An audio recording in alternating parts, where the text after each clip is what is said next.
Martes 4 de octubre del 2022, qué gusto saludarlos amigos televidentes y sean todos ustedes bienvenidos a la emisión estelar de Noticias 7. Como todas las noches tenemos importante información para compartirla con ustedes.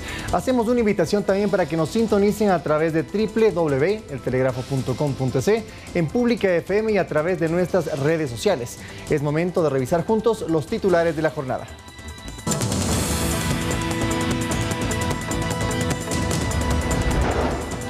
Nuevos incidentes en la penitenciaría de Cotopaxi dejaron varios heridos. El hecho ocurre en menos de 24 horas de la muerte de 15 reos.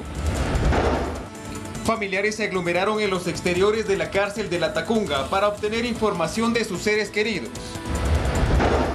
Epidemiólogos y ciudadanía tienen criterios divididos sobre el anuncio del presidente Lasso sobre el fin de la pandemia en Ecuador.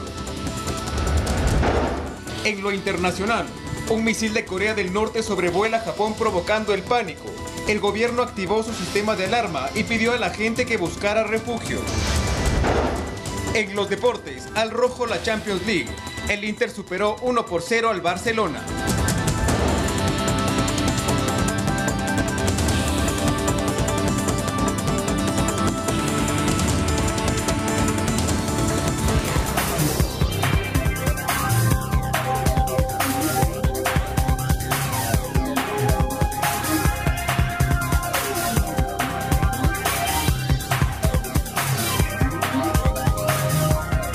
Gracias por estar junto a nosotros. Vamos con la información, amigos televidentes, y le contamos que en el Centro de Rehabilitación de Cotopaxi se volvieron a registrar incidentes entre los privados de la libertad, pero la cifra de fallecidos continúa en 15, de los cuales 3 aún no han sido identificados.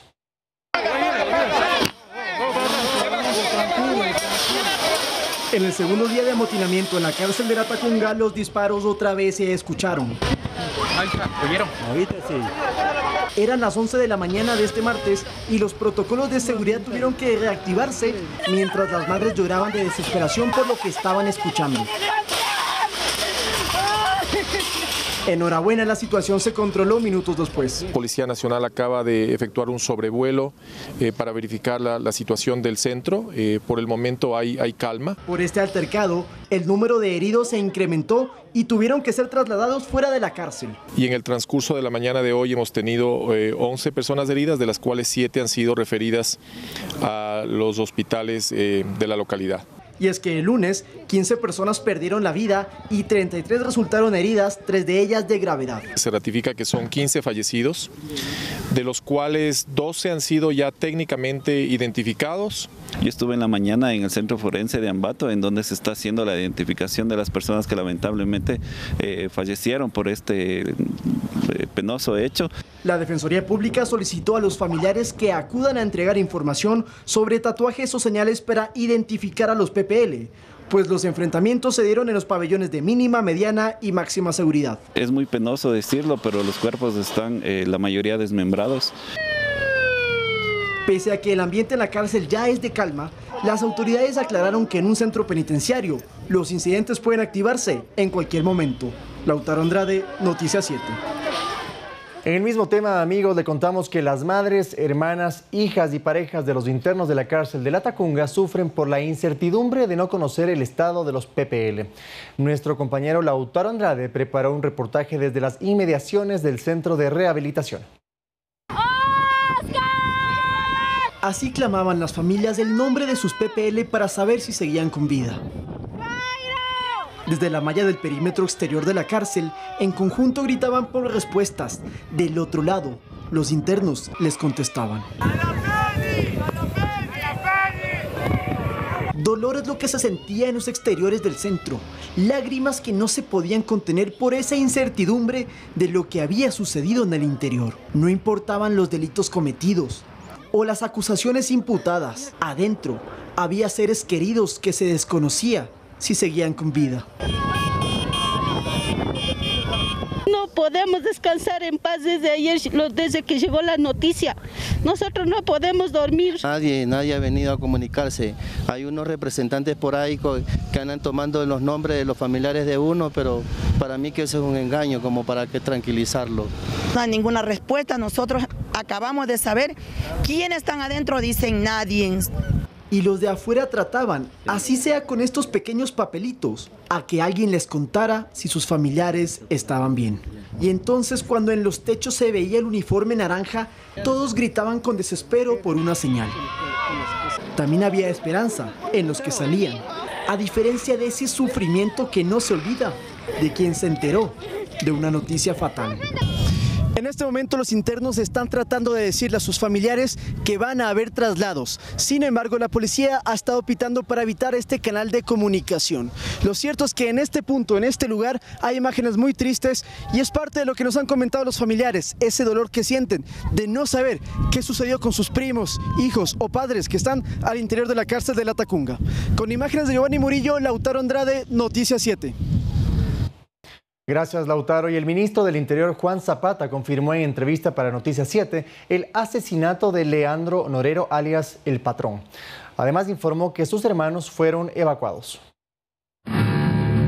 Los tatuajes habrían sido la característica que hizo que las autoridades reconocieran el cuerpo de Leandro Norero entre una de las 15 mortales víctimas que dejó el amotinamiento del pasado 3 de octubre en la cárcel de Cotopaxi. Así lo informó en una entrevista en Noticias 7 el ministro del Interior, Juan Zapata. Pero usted sabe que técnicamente y oficialmente es criminalística quien da, obviamente luego de los exámenes periciales, pues da la última palabra, digamos, en ese sentido. Y recalcó que tanto el hermano como la hermana de Norero se encuentran bajo resguardo. A ellos nos indicaron que se les llevó es decir, se les evacuó y estaban bajo buen resguardo, ¿no? Definitivamente eso se garantizó inmediatamente porque la policía ingresa y el ejército ingresan sumamente rápido. En la entrevista el ministro aseguró que se encuentran en alerta de lo que pudiera pasar, pues no descartó que se pudieran registrar más disturbios en otros centros penitenciarios. Hay que estar alertas porque son situaciones que pueden darse de un momento a otro. Pero que podrían generar tal vez enfrentamientos en otras cárceles. Esperemos que no. Hasta el momento el reporte que tengo es que hay tranquilidad en las cárceles, pero hay que estar atentos, ¿no? Entonces... porque puede generarse eso así. Leandro Norero era procesado penalmente en Perú por tráfico de estupefacientes desde 2014. En 2020 sus abogados mostraron pruebas falsas de su supuesta muerte por COVID-19, con lo que sus órdenes de apresamiento se extinguieron. Regresó al Ecuador y siguió con su actividad, que habría consistido en reclutar a personas para que transportaran clorhidrato de cocaína en su organismo. En mayo de este año fue apresado y enviado a la cárcel de Cotopaxi. Andrea Orbe, Noticias 7. Con la muerte de Leandro Norero, cabeza de una estructura criminal organizada, ahora la interrogante es quién será su reemplazo. Los Lobos, Chone Killers, Tiguerones y demás bandas delictivas estarían en disputa. Veamos. Autoridades confirmaron el asesinato de Leandro Norero, alias El Patrón, durante la última masacre en la cárcel de Latacunga, que en gran parte está controlada por la banda de los Lobos. Norero era la cabeza de una estructura del crimen organizado que operaba desde varios frentes. Él y su hermano crearon varias empresas supuestamente dedicadas a la venta de cacao y servicios de transporte para enviar toneladas de droga desde los principales puertos del país. Pero ahora la interrogante es quién será su reemplazo. Por ahora no se puede definir un nombre, pero sí existen varias hipótesis.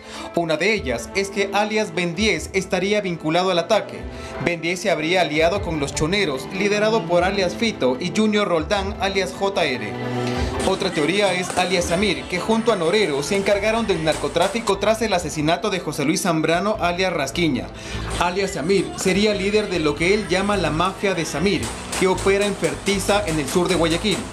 Desde la detención de Norero, sus dos hermanos y su esposa, hay también una ruptura con los Tiguerones, sobre todo con sus cabecillas, los hermanos Alcíbar y alias Negro Willy. Aún no se conoce quién reemplazará al Patrón. Lo que sí se sabe es que en medio de esta guerra continúan muriendo reos, y esta última es la 8ª masacre dentro de las cárceles del país. Edison Saavedra, Noticias 7. Y especialistas temen que el crimen organizado contamine el proceso electoral que se avecina el próximo año. Una frontera vulnerable ante el tráfico de todo tipo de sustancias y mercancías se convierte en una de las vías usadas por el crimen organizado. pese a los esfuerzos de la Policía Nacional, que logra incautar menos del 30% del total de tráfico de drogas. Tenemos hasta la fecha 152 toneladas, hablemos que en relación al año anterior que fueron 210, es posible que en el 2022 tengamos un incremento en relación a años anteriores. Ecuador en la mira del narcotráfico se denominó el foro organizado por Conectas. En el evento se reveló la situación del crimen organizado en nuestro país. El narcotráfico no desaparece, al narcotráfico se lo administra, al igual que la corrupción. Eso significaría de que no va a desaparecer el narcotráfico. La factibilidad de que pueda reducirse en un porcentaje mínimo por lo menos, o a la mitad de los porcentajes que hoy se tiene, el país ganaría mucho. Otra de las puertas de acceso al narcotráfico, según los panelistas, son los procesos electorales y la falta de control para evitar que esto ocurra. Tiene las puertas abiertas cuando hay políticos que necesitan tener financiamiento, y ahora vemos claramente que todas las facilidades que vienen del Código de la Democracia, porque es una legislación muy laxa. Y que justamente esa puerta de entrada, que es política netamente y que no nos cuestionamos todo el tiempo, es la primera puerta de entrada a la corrupción y al narcotráfico. El crimen organizado es una de las principales amenazas internas que enfrenta nuestro país. Y a la pena máxima fue sentenciado Carlos Fernando Escudero tras declararlo culpable del femicidio de la periodista Johanna Waikangundo, cuyo cuerpo fue hallado en el terreno en el norte de Quito. Veamos. Un tribunal de garantías penales sentenció el pasado lunes a 26 años de cárcel para Carlos Fernando Escudero, tras hallarlo culpable de la muerte de Johanna Waikangundo. Dentro del juicio, el fiscal presentó pruebas como pericias de ADN, con las que se demostró que en las prendas de vestir que llevaba el procesado existía el perfil genético obtenido de la sangre de la víctima. Una pericia en contexto de género que probó la relación de poder que el procesado infringía sobre la mujer, además del informe de autopsia que determinó que Johanna falleció a causa de estrangulamiento. Además, dentro del proceso se incluyó un testimonio de un testigo, quien aseguró haber visto al sentenciado lanzar a la víctima contra la pared horas antes de producirse el femicidio. Tras la audiencia de juicio, el tribunal decidió declararlo culpable del delito de femicidio con una pena máxima de 26 años. El cuerpo de la periodista fue hallado sin vida el 2 de febrero del 2022 con signos de estrangulamiento en un terreno baldío en Carapungo, parroquia de Calderón en el norte de Quito. Además, se conoce que la comunicadora tenía una boleta de auxilio contra Carlos Escudero por antecedentes de violencia. Edison Saavedra, Noticias 7. Y en la Asamblea Nacional, la comisión que investiga el femicidio de María Belén Bernal ya eligió a quienes los presidirá. En los próximos días se reunirá para aprobar el cronograma de comparecencias. El presidente Guillermo Lasso sería uno de los convocados. Queda posesionada como presidenta de la Comisión Especializada Ocasional por la Verdad, Justicia y Reparación del caso María Belén Bernal Otavalo. Con estas palabras, la Comisión Ocasional Especial para la Verdad, Justicia y Reparación sobre el femicidio y desaparición de la abogada María Belén Bernal en la Asamblea Nacional eligió a Ana Herrera de la Revolución Ciudadana como su presidenta y a Yesenia Guamaní de la Izquierda Democrática como vicepresidenta. La comisión está integrada por Mireya Pazmiño de Pachacutic, Marjorie Chávez del Partido Social Cristiano y la independiente Amada Ortiz. La comisión tiene 30 días de plazo para entregar un informe pormenorizado para la resolución del Pleno de la legislatura. El día 2 de noviembre sería el último día que tiene esta comisión para poder presentar el informe. Se tiene previsto que en las próximas sesiones se define un cronograma de comparecencias de diferentes autoridades relacionadas a las investigaciones del femicidio. El día de mañana sesionaremos para la aprobación del cronograma, de lo que será el cronograma. Tendremos también comparecencias de algunos expertos y, por supuesto, el acompañamiento de organismos internacionales también de garantistas de derechos humanos. También se convocará a autoridades como el ministro del Interior Juan Zapata, el secretario de Seguridad Diego Ordóñez, la secretaria de Derechos Humanos Paola Flores, entre otros. El femicidio y desaparición de María Belén Bernal se registró el pasado 11 de septiembre en la Escuela Superior de la Policía. El principal sospechoso del crimen, su esposo Germán Cáceres, permanece prófugo de la justicia. Andrea Orbe, Noticias 7.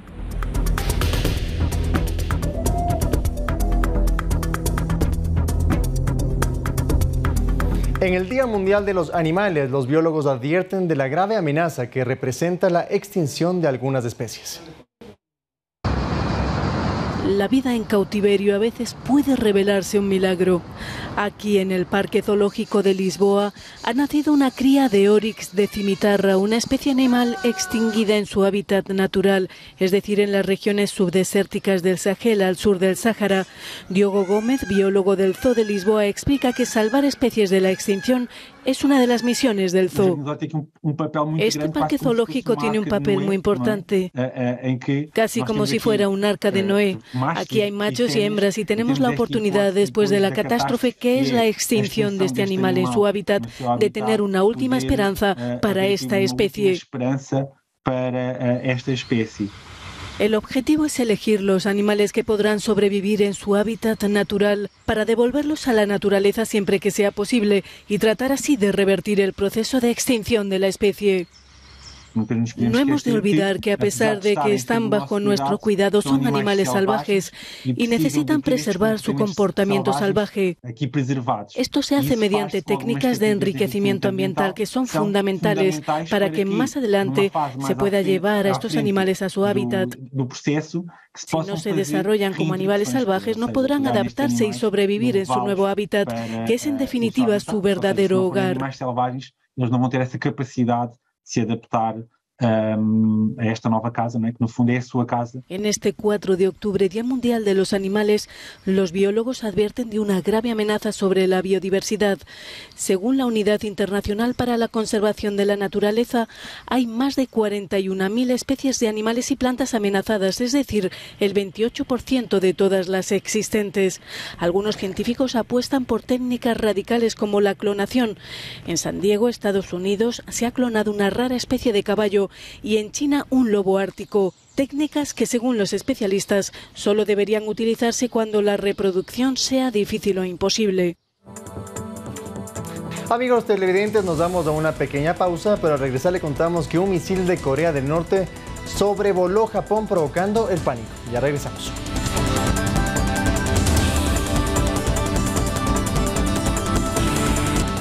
Seguimos informando, amigos televidentes. La Corte Constitucional aceptó de forma parcial la objeción de inconstitucionalidad que el Ejecutivo envió a la Ley de Libertad de Expresión. 12 de los 18 puntos fueron acogidos. Ahora, la Asamblea Nacional deberá articular la decisión tomada por la Corte. El asambleísta José Flores, quien preside la Comisión de Relaciones Internacionales que revisó la ley, se pronunció al respecto. Escuchemos. En la mayoría de los artículos han acogido la inconstitucionalidad presentada por el presidente de la República y quedan más o menos unos 6 a 7 artículos que no tomó definición y que en ese sentido se envían a la Asamblea Nacional para que se tome justamente definición de cuál va a ser el caso. Este martes finaliza el plazo para que los aspirantes a universidades públicas elijan una carrera. Según la CENESID, se han inscrito 189.000 aspirantes. Además, se reestructuró el reglamento de educación superior que da nuevas responsabilidades a las universidades del país.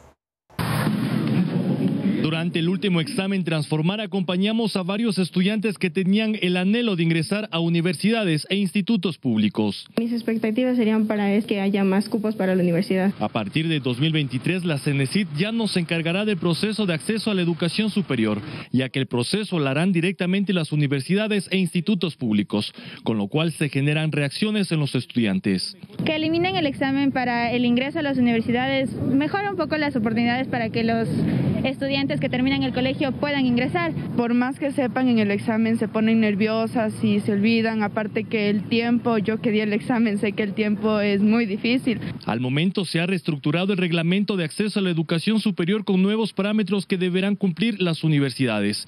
Entre estos parámetros figuran los procesos de admisión, el número de cupos y los mecanismos de nivelación para los aspirantes. Así como los mecanismos y el reglamento que deberán aplicar las universidades del país. No solo se trata de la carrera, sino también de la institución de educación superior. Al momento en nuestro país se desarrolla el segundo periodo académico de ingreso a universidades de este año con la primera postulación a una carrera, proceso en el cual se han inscrito 189.000 aspirantes y que finaliza este martes 4 de octubre. Les contamos, amigos, ahora lamentablemente 3 fallecidos y 4 heridos se registraron en un siniestro de tránsito en el sector 7 Ríos, cantón La Maná, en la provincia de Cotopaxi. El vehículo cayó a una pendiente y se impactó contra una vivienda. La tarde del domingo 2 de octubre a las 17 horas, un siniestro de tránsito se registró en el sector 7 Ríos, ingreso al cantón La Maná. Una furgoneta al parecer perdió pista e impactó una vivienda de la zona. Aparentemente el vehículo se encontraba de bajada y puede ser que haya perdido lo que es los frenos, procede a volcarse y realizar vueltas de campana donde cae hacia una partecita donde es un patio de una casa. 3 fallecidos y 4 heridos fue el resultado de este nuevo accidente de tránsito que se registra en la vía Pujilí-La Maná. Un paciente grave y un paciente en estado de moderado. Sí. Se avanzó al centro de salud La Maná, sí, se avanzó con 2 pacientes de sexo femenino. Dentro de la unidad se realizó lo que es el procedimiento de manejo de vía aérea invasiva, se realizó lo que es oxigenoterapia para los 2 pacientes y control y monitorización de signos vitales, mencionando que el paciente, y por la cinética del trauma y por la gravedad, ya no se encontraba con signos vitales. Entonces, con el otro paciente en estado de moderado, se le entregó al médico de turno. Entre las víctimas mortales se encontró a una mujer de 79 años, otra de 45 y un hombre de 55 años de edad. Fiscalía y Medicina Legal realizaron el levantamiento de los cuerpos. Cambiamos de tema, amigos televidentes, y la ciudadanía toma con sorpresa el anuncio del presidente de la República sobre el fin de la pandemia. El experto Esteban Ortiz asegura que esto no se puede asegurar, puesto que el virus es impredecible.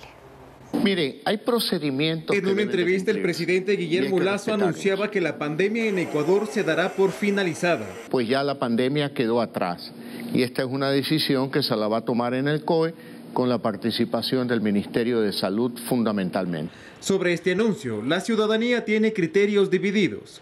Ya no le está prestando a la gente mucha atención y cree que ya pasó, pero en realidad no ha pasado, sino que todavía está.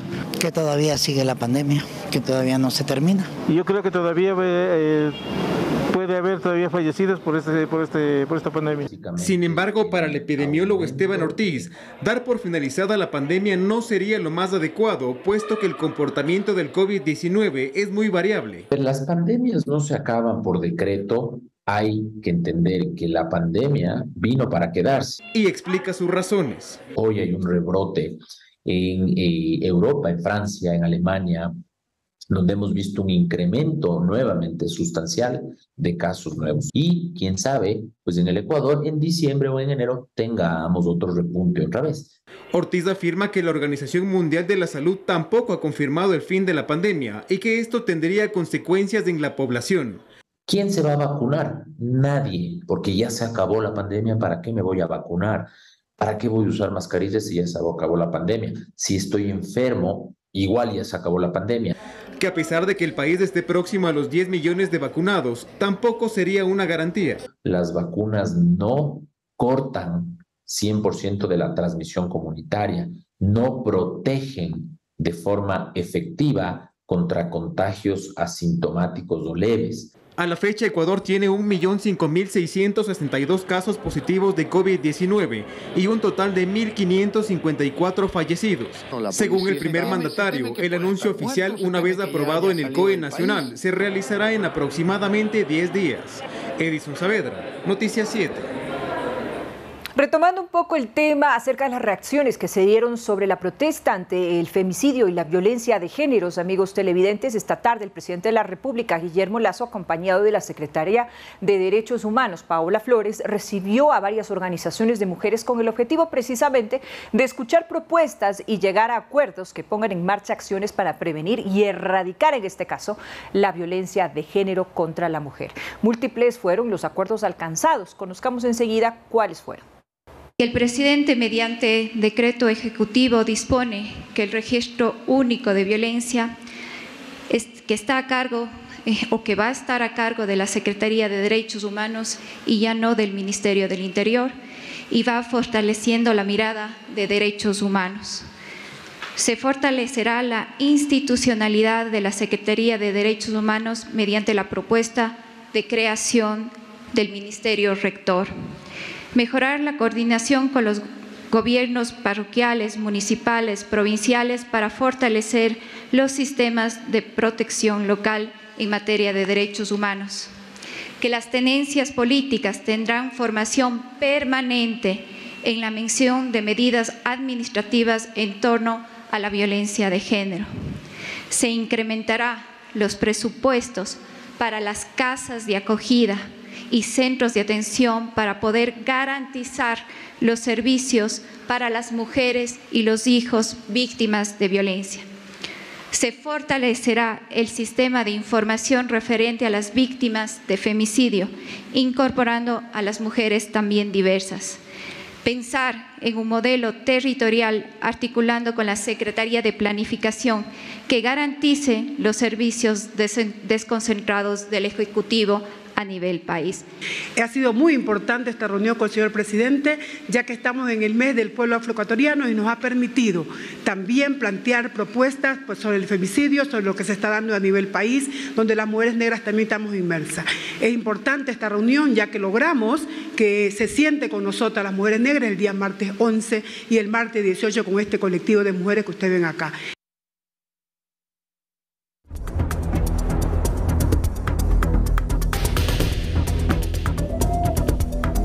Ahora les contamos, amigos, en otro tema, que un misil de Corea del Norte sobrevoló Japón, provocando el pánico. El gobierno nipón activó su sistema de alarma y pidió a la gente que buscara refugio. Recordemos, amigos, que Japón y Corea del Sur han convocado sus consejos de seguridad. Corea del Norte ha escalado este martes un peldaño más en su desafío militar al disparar un misil balístico de medio alcance que ha sobrevolado Japón. Eso ha llevado a Tokio a activar su sistema de alarma, mientras la población nipona corría a buscar refugio. El tráfico ferroviario quedó interrumpido. El primer ministro japonés, Fumio Kishida, ha calificado el comportamiento de Corea del Norte de indignante.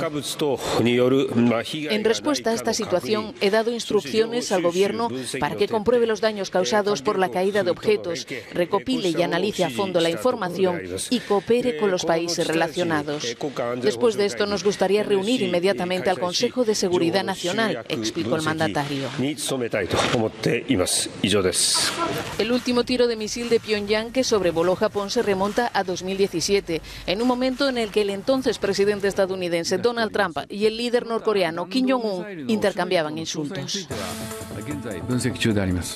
Vamos a hacer enseguida una pausa, pero ya regresamos con las noticias deportivas. Así les vamos a contar, por ejemplo, que el futbolista Norik Abdalian se robó las miradas del mundo entero tras marcar un auténtico golazo.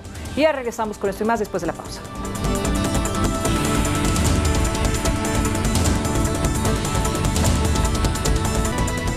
Amigos televidentes, es momento de ir con las noticias internacionales y les contamos que cadáveres de soldados rusos en las calles de Limán en su rápida retirada de esta ciudad de la región de Donetsk.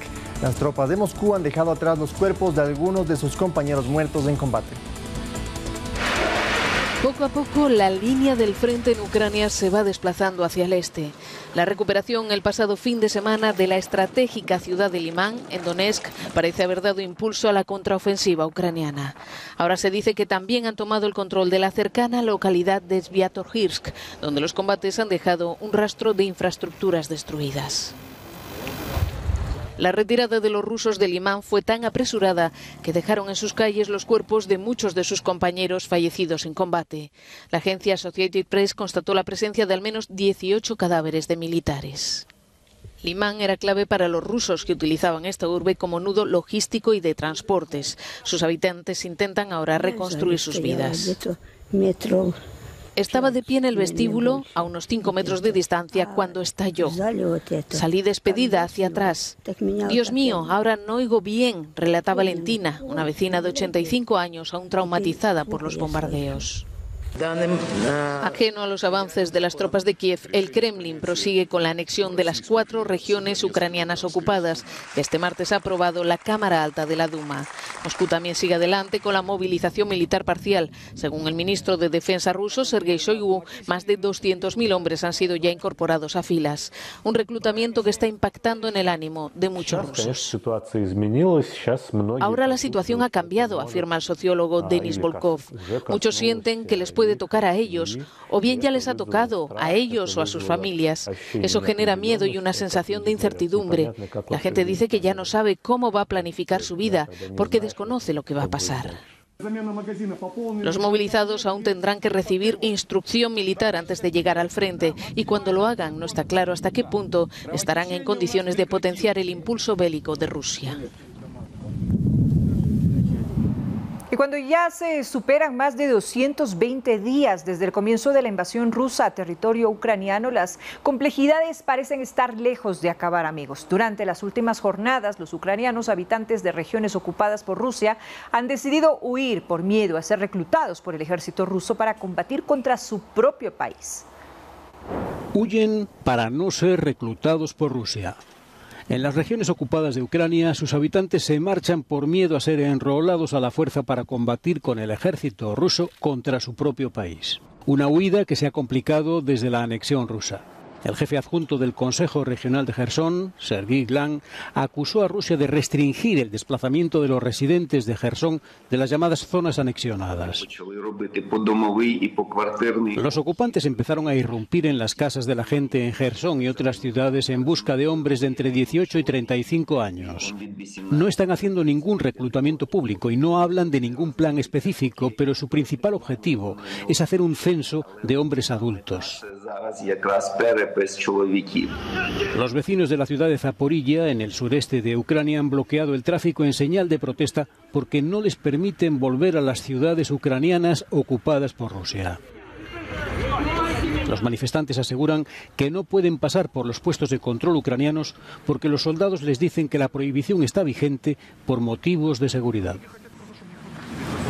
Y escuche con atención porque San Diego ocupa el 6º lugar por el número de detenidos a lo largo de los 9 sectores de la patrulla fronteriza estadounidense. Pero es común detectar grupos muy numerosos de gente proveniente de países tan lejanos como África. Este grupo de migrantes cruzó la frontera por Tijuana y esperó horas bajo el sol para entregarse a la patrulla fronteriza. Nos dijeron que no había espacio, que podíamos esperar hasta 20 horas. Son unas 50 personas procedentes de Brasil, Colombia y otras naciones. Entrevistados a través de la cerca divisoria, explican cómo cruzaron. Hacen algo en los barrotes y abren un huequito y uno se mete. La patrulla fronteriza ha detectado otros grupos numerosos en el sector San Diego, lo que despierta sospechas de autoridades locales. Nadie toma 50 personas sin que nadie lo note, o 100 personas. Hay una red aquí en Baja California de trata de personas. A los señalamientos de la alcaldesa de Tijuana se suman los activistas. Eso es real, hay muchísimas redes de tráfico de personas y bueno, no parece que se estén combatiendo. El 26 de julio descubrieron un grupo de 101 personas. Días después encontraron otro de más de 120 y el 31 de agosto hallaron juntas a más de 100 personas de Asia, África y Sudamérica. Son históricos y que no corresponden a un problema de México, sino un problema económico de muchas regiones del mundo. El representante en Baja California del gobierno mexicano dice que ellos no permiten la corrupción. Yo creo que son muy injustos los norteamericanos en sus políticas migratorias. Para quienes cruzan por México, Tijuana es el punto más lejano para llegar a Estados Unidos. Muchos lo consideran menos peligroso, pero más caro por ser el más vigilado y con tramos fronterizos de hasta 3 cercas. Vicente Calderón, Voz de América, Tijuana, México. Amigos televidentes, ponemos punto final a esta emisión de noticias. Como siempre, agradecerles por abrirnos estos 60 minutos llenos de información. Se quedan con Fanático, 60 minutos llenos de deporte con toda la actualidad, resúmenes, la Champions League. Así es, Feli. Amigos televidentes, muchísimas gracias por su compañía. Recuerden, mañana a las 7 horas en punto les esperamos aquí en Noticias 7. Hasta mañana. Un abrazo.